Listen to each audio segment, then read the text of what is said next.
Bom, meus companheiros, vamos retornar do nosso breve intervalo com a materialização das nossas pesquisas, que é o material que os amigos espirituais gentilmente nos cederam, fizeram chegar até nós, para que pudéssemos estar aqui nas nossas noites de estudos. Em muitos momentos chega a dar dó, um aperto no coração, melhor dizendo, de ter que pegar e reduzir o material. Mas para não ficar mais longo do que geralmente é, somos obrigados. Mas por isso que eu convido a todos. Depois, a hora que tiver um tempinho, deem uma pesquisada, principalmente nesse item, o bem e o mal. Ele é um item muito filosófico, de muita reflexão. O que cai bem para mim, às vezes não necessariamente vai cair bem para outro. O que caiu maravilhosamente bem para um, talvez não seja o suficiente para mim, mas enfim. O estudo ele é bacana por causa disso. Ele abre um leque de entendimento. A nossa visão se amplia, principalmente nesse item, o bem e o mal. Algo que a gente sempre ouviu.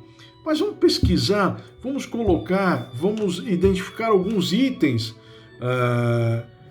que Jesus passou, ele teve que passar. O bem e o mal depende muito da sociedade que você está vivendo. Em certas sociedade, algo que consideramos mal, para lá é moralmente aceito. Mas enfim, por isso que eu digo, são itens de reflexão e muita filosofia. E vai caber para cada um de nós, de forma diferente. Mas sempre cada um terá um entendimento e a certeza do que é o bem e o mal, né? Enfim, meus amigos, convido a todos, ao final, façam uma pesquisa e mesmo depois, nós temos a nossa querida Magneide, com os seus comentários, a sua oração final, o espaço fica democraticamente aberto, justamente para ouvir a opinião de cada um. É dessa forma que nós vamos enriquecer o nosso estudo, com a participação de todos. Conto com todos, hein? Vamos lá? A pergunta 636 é a seguinte: o bem e o mal são absolutos para todos os homens? Materialização ficou desta forma: se não o fosse, que a lei de Deus fosse igual para todos, diríamos então que Deus não é justo, que beneficia um em relação a outros. Nascemos simples e ignorantes. O aprendizado é para todos, desde o mais simples ao mais evoluído. Deus criou o bem e podemos dizer com segurança: o quanto nos afastamos do bem e de Deus é proporcional ao mal que criamos. Um mentor, a lei de Deus é para todas as criaturas. Do mesmo modo que ela atua em uma pessoa primitiva, ela se manifesta em um civilizado. Civilizado não quer dizer evoluído no sentido espiritual, tá? A diferença que se processa é a maturidade e o uso da inteligência de cada um. Talvez a resposta pudesse trazer alguma dúvida quando falamos da posição dos homens. Por exemplo, simples ou mais esclarecido, mas as leis de Deus são e servem para todos, sem exceção. Foram as mesmas que Jesus se deparou quando esteve por aqui. E ainda temos as leis dos homens, da sociedade onde vivemos. Temos também que segui-las. Temos que nos adaptar. Temos como um exemplo a passagem de Jesus, onde demonstra a sua boa cidadania. Sim, ele tinha também que se adaptar aonde ele estava vivendo, que é a seguinte: mas, para que não os escandalizemos, vai ao mar, lança um anzol, tira o primeiro peixe que subir, e abrindo-lhe a boca, encontrarás um estater. Toma-o e paga por mim e por ti. Mateus capítulo 17, versículo 27. Estater, moeda de ouro ou de prata usada na Grécia Antiga. No cristianismo, moeda de ouro que correspondia a 4 dracmas, usado para o pagamento de impostos. Então, os impostos tinham que ser pagos por todos, até por Jesus. Temos uma outra que ele também manda um recado, aqui bem interessante. Chegaram também uns cobradores de impostos para serem batizados. E lhe perguntaram: mestre, que devemos fazer? Respondeu-lhes Jesus: não peçais mais do que vos estar ordenado. Lucas capítulo 3, versículo 12 ao 13. Isso aqui quer dizer, cuidado com a ganância. Todos tivemos as mesmas condições, mas com o passar do tempo, uns aproveitaram melhor as lições. Alguns ainda podemos dizer que se encontram na sua mais primitiva condição, e outros conseguiram se civilizar, evoluir. Vamos a uma comparação simples, mas que dá para entender as diferenças de situação entre os homens, entre o local, a evolução, sobre tudo isso. Vamos imaginar no princípio, nós, quando éramos primitivos, morávamos nas florestas, até nos darmos conta que existiam cavernas, o lar da Idade da Pedra.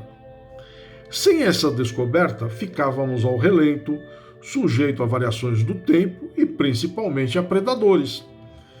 Fomos evoluindo, nos civilizando, aí naturalmente sempre queremos mais. Aí usamos da inteligência daquela época, proporcional ao momento que vivíamos, né? Conseguimos desenvolver as nossas aptidões, fizemos uma casa, descobrimos a eletricidade, fabricamos roupas, nos alimentamos de forma diferente, inventamos um meio de transporte. A distância é sempre a mesma, de A para B, mas a forma de chegar ao local pode ser diferente. Você pode ir de bicicleta, pode ir a pé, de avião, de ônibus, de carro, enfim. A distância não vai mudar, mas o tempo, sim.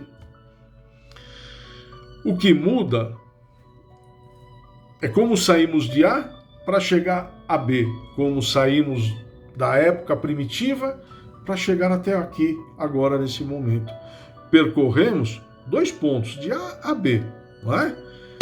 Como nós chegamos? Bem, melhoramos com relação ao pretérito, fizemos esse apanhado, estamos aqui para resgate, enfim, estamos cumprindo o que foi determinado na espiritualidade, o que nós acordamos. Quando lá fizemos o nosso relatório, o nosso programa reencarnatório, íamos ser bonzinhos, muito bonzinhos. Só não ia vir com asinha, porque não pode, né? Senão, já pensou, todo mundo ia ter asa, ninguém ia andar, todo mundo ia voar, levitar. Mas quando chegamos aqui a coisa é diferente, né? Por isso o bem e o mal.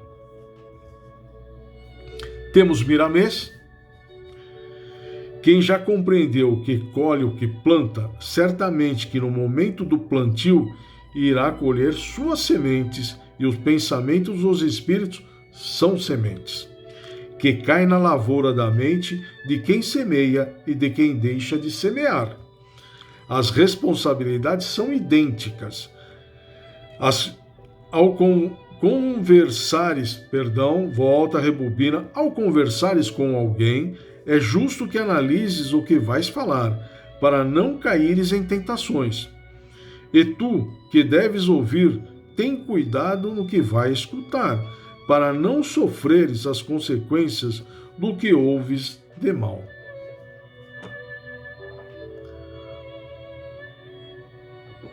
O parágrafo abaixo é de uma simplicidade ímpar, mas de uma grande reflexão.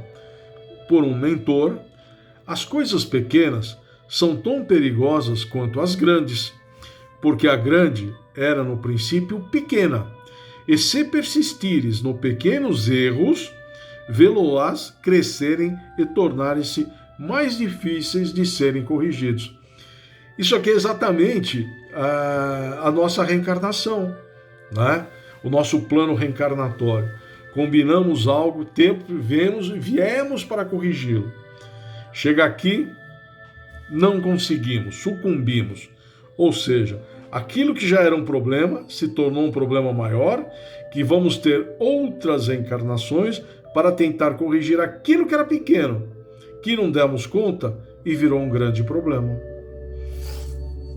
Ou seja, Quem é fiel no pouco também é fiel no muito, e quem é injusto no pouco também é injusto no muito. Lucas capítulo 16, versículo 10. Novamente Miramês. O que chamas de mal, que é a força do bem mal compreendida, deixa de se expressar no mundo quando a humanidade passa a amar a Deus sobre todas as coisas e ao próximo como a si mesmo. O amor é a força que transforma tudo para melhor, que nos conduz à nossa reforma íntima, nossa maturidade moral e espiritual. É a solução de todos os problemas criados pelos espíritos imperfeitos, nós.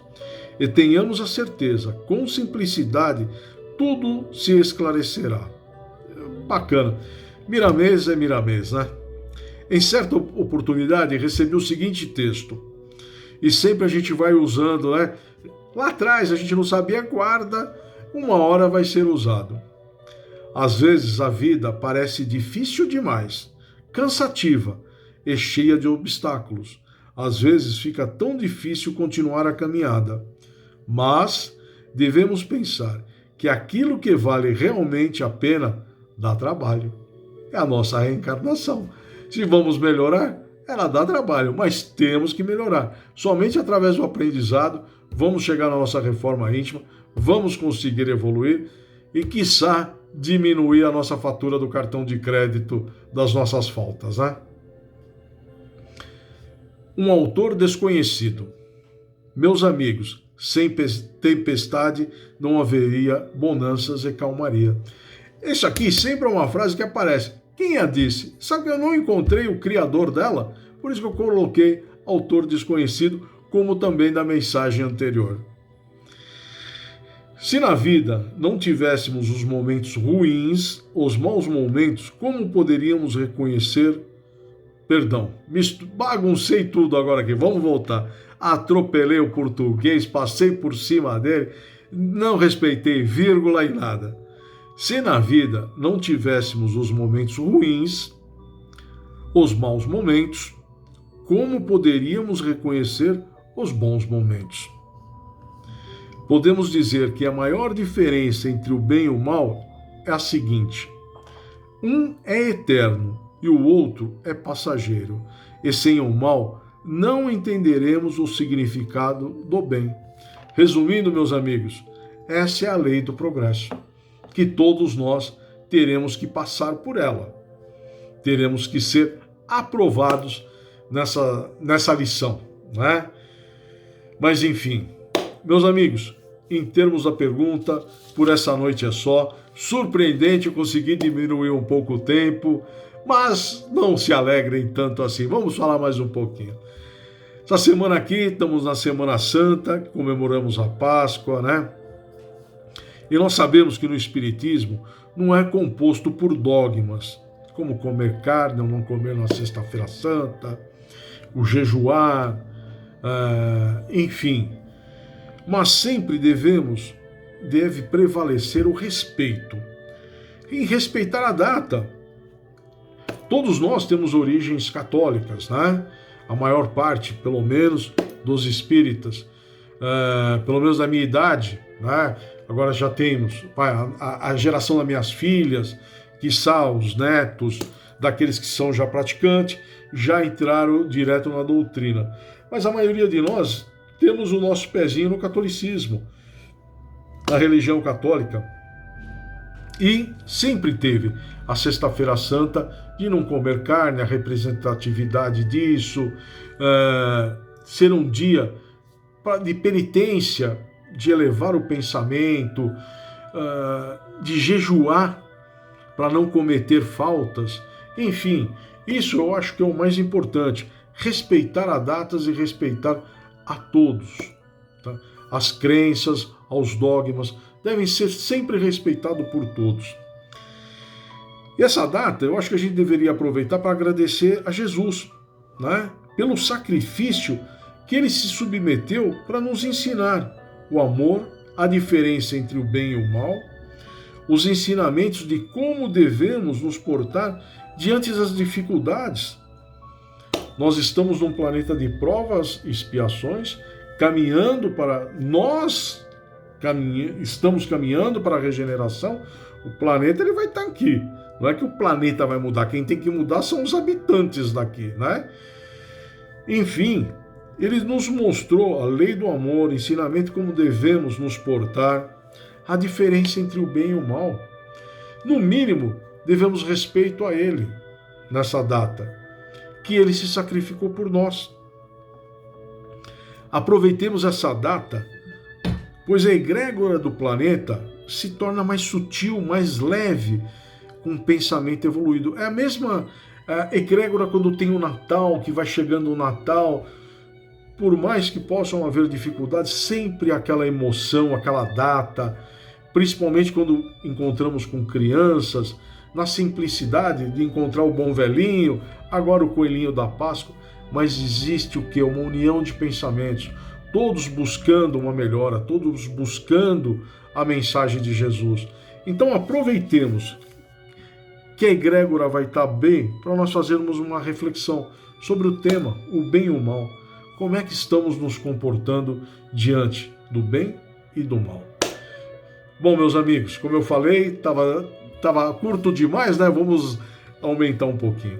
Meus amigos, eu desejo a todos uma linda Páscoa, com muita paz, tranquilidade, que todos possam estar nos seus lares, com os seus familiares, seus amigos, possam estar refletindo sobre realmente o que Jesus veio nos mostrar com essa data, o que simboliza ela para todos nós. Tá? Então, um beijo no coração de todos, uma feliz Páscoa, que o coelhinho da Páscoa seja generoso com todos. Fiquem com Deus, até a próxima. Tchau!